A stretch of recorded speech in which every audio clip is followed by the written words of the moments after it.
أعوذ بالله من الشيطان الرجيم. بسم الله الرحمن الرحيم. الحمد لله رب العالمين، والصلاة والسلام على نبينا محمد وعلى آله وأصحابه أجمعين، أما بعد. Esselamu Aleyküm ve Rahmetullahi ve Berekatuhu. Değerli dinleyiciler, her bir valideyn, her bir vətənpərvər insan çalışır ki, öz üzerine düşən bir işi görsün. Necə ki, valideynlər övladlarının doğru yolda olmasını gecə gündüz arzu edir. Necə ki, vətənpərvər insanlar öz xalqının dostunu, düşmənini tanıması üçün, doğru yolda olması üçün mübarizə aparır. Bütün buna baxmayaraq, yəni buna dini terminlə desək, dəvətçi deyirlər. Yəni sən dəvət edirsən. Nəyə? Doğru yola. Nədənsə Allah bizə bu barədə tamamilə başqa məlumat verir. Amma insanların isə çoxu, dəvət edənlərin isə çoxu, zaman zaman dəvət etdikcə elə başa düşür ki, onun hidayəti sənin əlindədir. Ona görə də zaman zaman insanlar belə düşünür. Mən illərlədir deyirəm, niyə anlamırlar? Mən övladıma haqqı olanı deyirəm, niyə öz valideynini başa düşmür? Və yaxud da ki, sən ona Qur'andan ayə deyirsən, niyə bu insanlar bunu başa düşmək istəmir? Deyə insan düşünür. Bu haradadır problem? Bu problemə bir neçə aspektdən yanaşmaq olar. Bizim bugünkü dərsimizdə bu problemin kökünə kilitlənmək istəyirəm ki, ən böyük problemimiz haradadır ki, biz düşünürük ki, niyə insanlar haqqı dinləmir? Buna bir başqa aspektdən baxaq. Değerli insanlar haqqa çağırdıqca özünü unudur, özünü. Çünkü dəvətçi olan insan zaman zaman elə başa düşür ki, əgər mənim 100.000 baxıcım varsa, bu insanlar məndən təsir alırlarsa, deməli mən bir şeyəm. Deməli, məndə bir bacaracaq var, bir qabiliyyət var. Bax, bu zaman həmən şəxsin özü uduzmuş sayılır Allah qatında. Çünki sən özün namazda Allaha deyirsən ki, İhdinəs sıratal mustaqim. Ey mənim Rəbbim Allah, məni düzgün yola yönəlt. Sən Allah'tan özünün xilas olmanı arzu etdiyin halda, sən necə düşünə bilərsən ki, sənin əlinlə insanlara izah olur, sən insanların düzəlməsinə səbəb oldun. Bax, bu düşüncənin özü, həmən şəxsin özünün öz dəvətində uduzduğunu göstərir. Ona görə, dəyərli insanlar, dəyərli dinləyicilər, burada xüsusilə dəvətdə olan insanlara böyük ibrət vardır, amma bu o demək deyildir, sırf bu dəvətçilər üçündür. Hər bir ana üçündür, hər bir ata üçündür, hər bir yaxşı dost üçündür ki, biz öz ailə üzvlərimizi və yaxud da ki, öz dostlarımızı, öz vətəndaşlarımızın xilasında nə qədər rol oynaya bilərik? Hansı metodu seçsək biz doğru yolda ola bilərik? Bunun yolu özünü Allaha təslim etməkdir. Biz nə qədər düşünsək ki, mən başa salacağım, o qədər biz uduzacağıq, biz geridə qalacağıq. Çünki biz necə iman etmişik Allaha? Allah'ın adlarından biridir Əl-Hadi. yəni hidayət edən, düz yol göstərən Allahdır. Əbu Zar radiyallahu anhu qudsi bir hədisdə Rasulullahın belə dediyini deyir. Rasulullah Allahın bu sözünü bizə çatdırmışdı. Bu əslində qudsi hədisdir. Yəni Quran ayəsindən sonra gələn İslam elmində bir dəlildir, subutdur. Yəni hədislərdən yuxarıdır, ayədən aşağıdır. Allah belə deyir: Ya ibadi kullukum dallun illa men hedeytuhu festehduni ahdikum.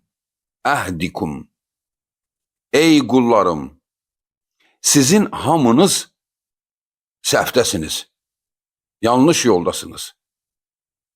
Sizdən kimini Allah hidayət etdisə, yalnız o xilas olmuşdu. Elə isə məndən xilas arzulayın, mən də sizi xilas edim. Bu qudsi hədisdə və bunu dəstəkləyən nə qədər ayələr vardır. Misal üçün, Furqan surəsi 31-ci ayə. وَكَفَى بِرَبِّكَ هَادِيًا وَنَصِيرًا. Sizin hidayət olmağınıza, sizə yardım olaraq Allah sizə bəs edər. Və Peyğəmbərlərin sözü Əl-A'raf surəsi 43-cü ayə. وَقَالُوا الْحَمْدُ لِلَّهِ الَّذِي هَدَانَ لِهَذَا.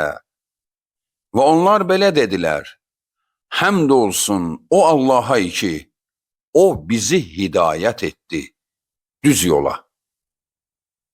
Deməli, bu ayələr, bu hədislər göstərir ki, hidayət edən Allahdır. Sənin üzərinə düşən bəs nədir? Bəs biz nə edək? Baxın, dəyərli dinləyicilər, dəyərli öz sözünü insanlara çatdırmağı arzu edən insan. Sən özünü xilas et, özünü. Sən özün xilas olmusanmı? Bax, sən qeybət edirsən, konflikt yaradırsan, mübahisə edirsən, istəyirsən ki, zorla insanlar səni dinləsin. O düz deyil, mən düzəm. O bu səhvi etdi, o düz olsaydı bu səhvi etməzdi. Deməli, bütün bu çabalar göstərir ki, sənin Allahdan danışmağına baxmayaraq, hələ Allahın Əl-Hadi adını başa düşməmisən. Sən elə düşünürsən ki, onu gözdən salmaqla sən ucalacaqsan, səni dinləyəcəklər. Halbuki insanlar elə deyil. İnsanların özündən aslı da deyil. Dəyərli insanlar, sizə dünya tarixindən, dünya tarixində iz qoymuş, hətta adlarını belə deyəndə, siz onların adını eşidəndə insanlığın ən dəyərli insanları olan bir insan düşünəcəksiniz. Misal üçün, dünya tarixində Kant, Nietzsche, Sokrates, Diyojen, Dostoyevski, bax bunlar dünya tarixində 2000 illər, 1500 illər, 1000 illər bundan öncə gəlmiş və dünya tarixində ad qoymuş adamlardır. Universitetlər, alimlər bunlardan kitablar yazır.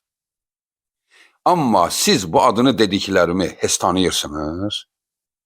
Sosial şəbəkələr doludur Dostoyevskinin gözəl sözləri ilə və həqiqətən də çox dəyərli sözlər demişdi.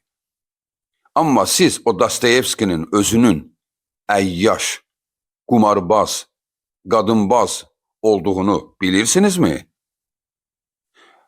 Allah qorusun, burada kimisə istehzaya qoymaq, gözdən salmaq məqsədi ilə demirəm ha, dərsimizin qayəsi var. Yəni, mühüm olan sənin sözün deyil, mühüm olan sən özünü xilas edə bildinmi? Sən özünü xilas et. Baxın, bu gözəl sözlərin sahibinin özü əyyaş olub, qumarbaz olub. Açın tarixi, adını yazın, incəliyin, topacaqsınız.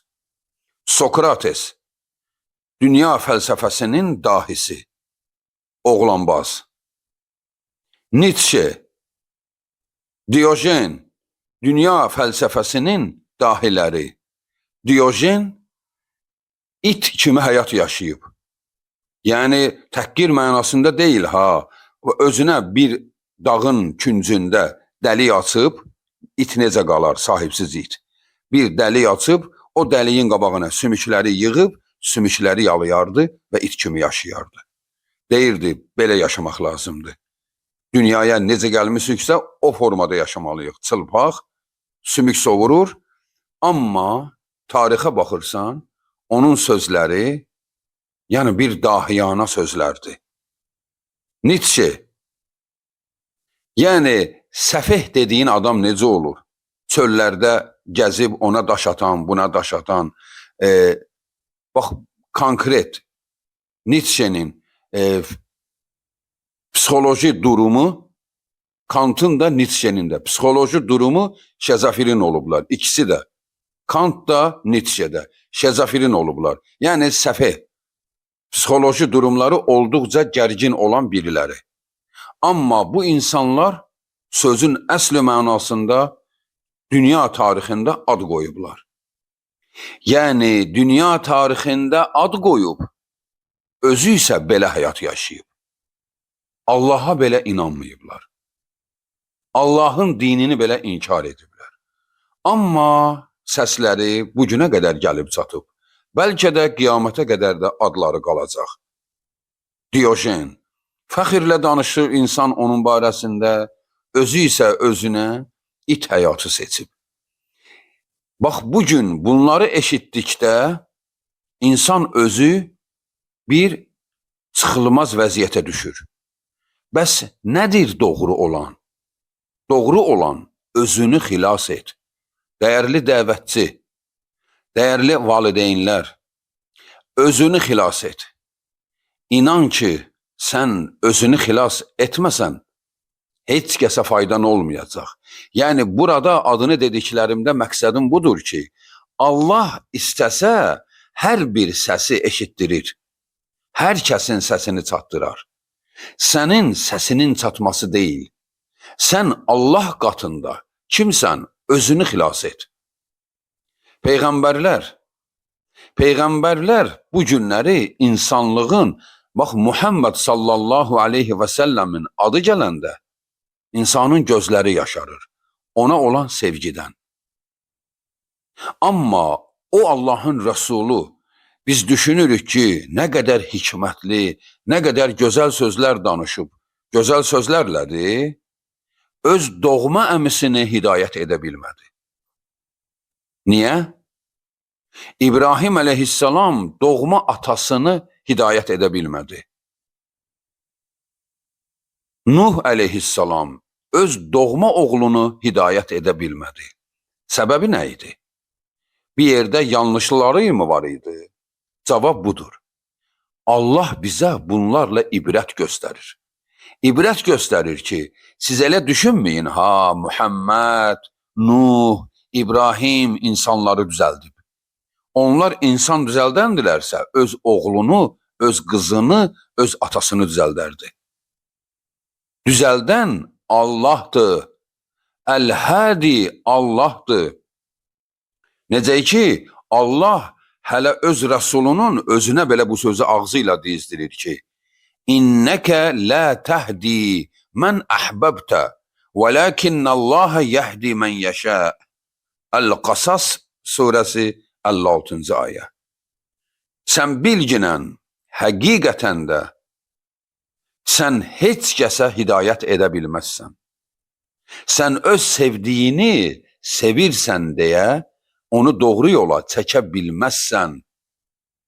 Lakin o Allahdır. Kimi istəyirsə, odur doğru yola çəkən. Deməli, Allah öz Rasuluna belə deyizdirdi ki, ay oğlumdur, qızımdır, övladımdır, dostumdur deyə bunu xilas edim. Bunu düşünərsənsə, xətadasan. Özünü xilas elə, onların xilası Allahın əlindədir. Nuh əleyhissalama dedi, gəmiyə qalx, burax oğlunu. Sən özünü xilas elə, yəni gəmiyə qalx nədir? Yəni özünü xilas eləsən, özünlə mübarizə apar. Başqası ilə işin yoxdur. Sən yaxşı olarsansa, mən sənin səsini çatdıraram istədiyimə və səni ad qoyaram. Sənin adınla səni vəsilə edərəm. Yəni bir insanın xilasında vəsilə olmusan. Ona görə dəyərli insanlar, biz vəsilə ola bilərik kiminsə xilasında. Yəni sənin ağzından çıxan sözü Allah birinə çatdıra bilər. Amma Allahın sənin sözünü birinə çatdırması bu o demək deyildir, sən xilas olmusan. Sən özünü xilas et. Özünü xilas etdinsə, sən o zaman özün xilas olmusan. Başqası Allahın işidir. Bax, bəzən misal gətirdik. Dinsiz adamların da sözü ilə Allah kimisə düzəldir. Bayaq adlarını saydıq, dinsizlər, Nietzsche, Kant, Diojen, dinsiz adamlardır, Allah'a inanmayıblar. Amma Allah onların adıyla neçə insanlar özünü islah edir, düzəlməyə səbəb olur. Deməli, hidayəti edən Allahdır. Və yaxud da ki, dəfələrlə peyğəmbərlər. Necə dahi insanlar, əxlaqlı, tərbiyəli və bəzən olub ki, Nuh əleyhissalam 1000 ilə yaxın dəvət aparıb, Nuh əleyhissalamın yanında 3-5 adam var idi. 3-5 adam.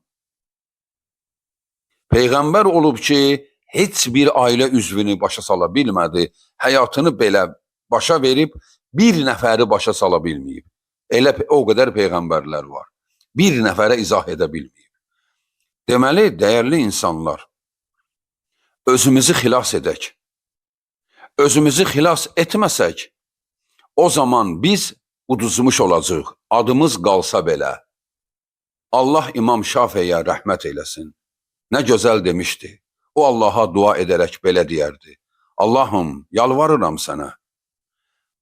Mən öldükdən sonra mənim adımı insanların ağzından sil. Mənim adım qalmasın.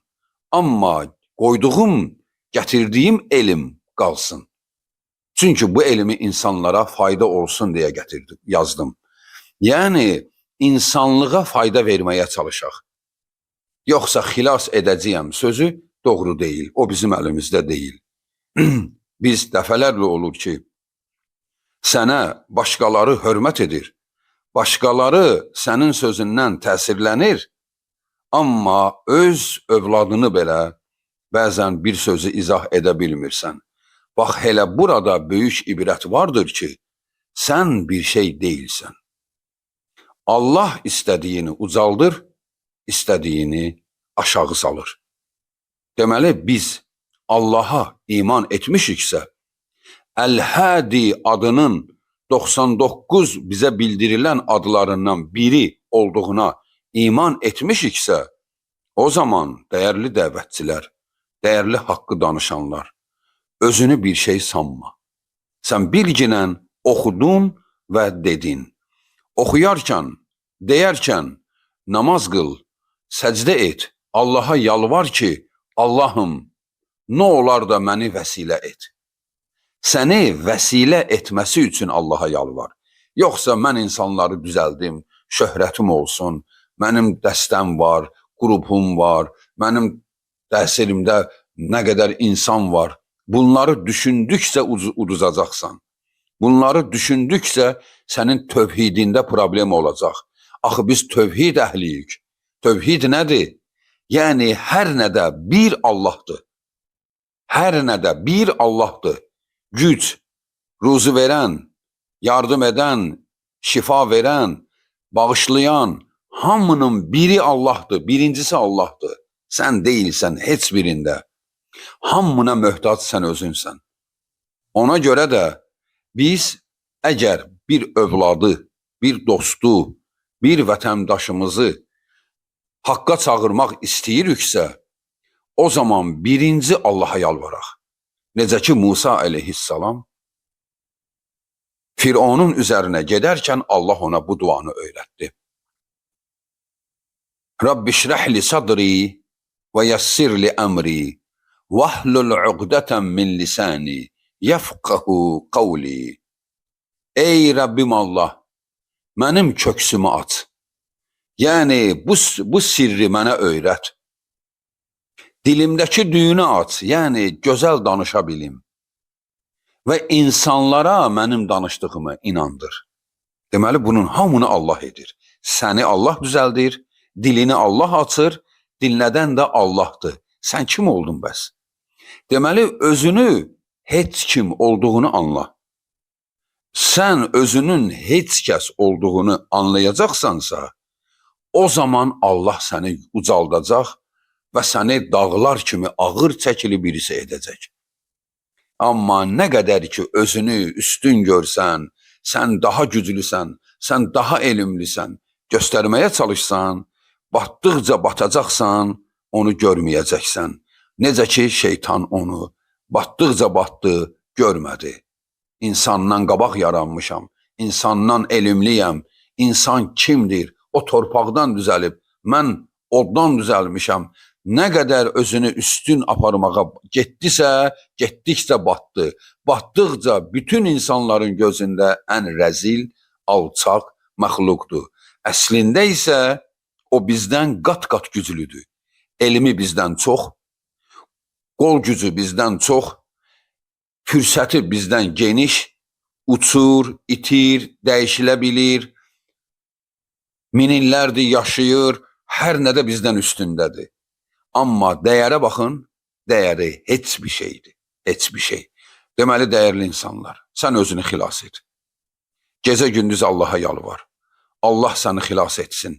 Sən öz xilasında çalış, ola bilsin ki, heç sən dünyada ya övladını, ya ətrafını heç başa sala bilməyərsən. Bir də görərsən ki, sənin ölümündən sonra sənin dəvətin daha güclü oldu, nəinki yaşadığın dönəmdə. Bunun da praktikası hətta peyğəmbərlərin və neçə-neçə insanların həyatında görünmüşdür. Bununla bir dəfə də Allah bizə sübut edir ki, inandıran mənəm, siz deyilsiniz. Vəssalamu aleykum və rəhmətullahi və bərəkətuhu.